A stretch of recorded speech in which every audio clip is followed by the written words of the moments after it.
Welcome to The Explainer. Today, we are breaking down a massive new trade threat that's facing one of the world's biggest economies. And it all comes down to one really shocking number. Yeah, this number right here, 500%. It's not a typo. It is the core of a new bill being pushed in the US right now. And, it's a proposal that could completely reshape global trade as we know it. Because this isn't just some abstract number. It's a potential economic shockwave, and it's aimed squarely at countries that are still buying energy from Russia. So, okay, let's really get into what's going on here. So first up, what exactly is this proposal? I mean, where did this idea even come from? Okay, so the official name is the Sanctioning Russia Act of 2025. And its goal? Well, it's to give the US president some pretty sweeping new powers to penalize any trading partner who buys Russian oil or uranium. The whole point, really, is to cut off a major source of money for Russia's military. And you don't have to guess who they're targeting. The bill's sponsor, Republican Senator Lindsey Graham, was incredibly direct about it. He flat out named India, China, and Brazil as the main targets, calling this whole thing a tool of tremendous leverage. Which, of course, raises a pretty big question. Why is India so specifically in the crosshairs here? And to understand that, we got to take a quick look at the global energy market.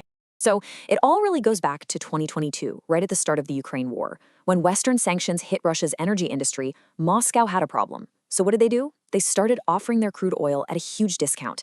And India, which was trying to manage its own energy costs, jumped on that deal and became the biggest buyer of this cheap Russian oil. And that's when Washington started arguing that these purchases were essentially helping to fund the war. And this chart just illustrates that trend perfectly. You can see that India's buying of Russian crude hit its peak last June at about 2 million barrels a day. But since then, with stricter sanctions and a lot of diplomatic pressure, those imports have actually dropped by about 40%, down to 1.2 million barrels a day. But here's the thing. This 500% threat, it's not happening in a vacuum. It's actually being piled on top of an already really tense situation, where India is already dealing with some pretty significant US tariffs.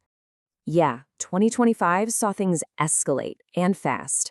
What began as just a plan for a 25% tariff in April just kept climbing.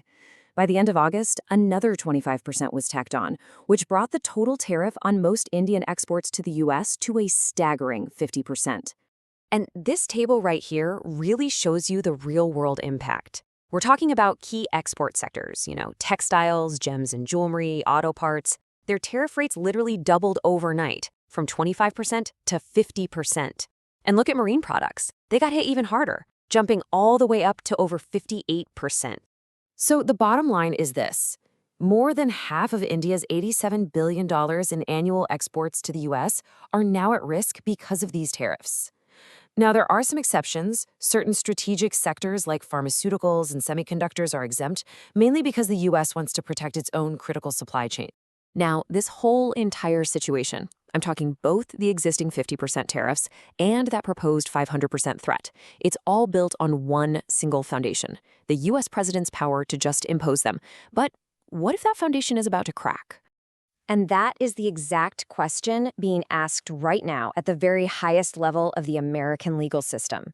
You see, over 1,000 American businesses, we're talking everyone from retailers and automakers to big consumer brands, have actually sued the US government. Their argument? That the president totally overstepped his authority by using emergency powers, powers that are really meant for crises like a war, to just unilaterally rewrite economic policy.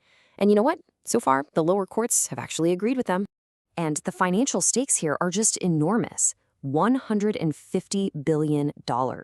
That's how much money the US government has already collected from these tariffs, and every single cent of it could be on the line, depending on what the Supreme Court decides.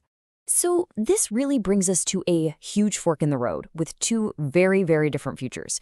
If the court strikes the tariffs down, they're illegal, and the government might have to refund up to $150 billion to all those American companies. But if the court upholds them, well, that confirms the president's massive power to use tariffs as a foreign policy weapon, and this whole global tariff situation just keeps going. So when you really think about it, the ultimate fate of this 500% threat, and maybe even the 50% tariffs that are already in place, might not be decided in Congress after all. It might be decided in a courtroom. And that leaves this massive legal and economic question just hanging over one of the world's most important trade relationships.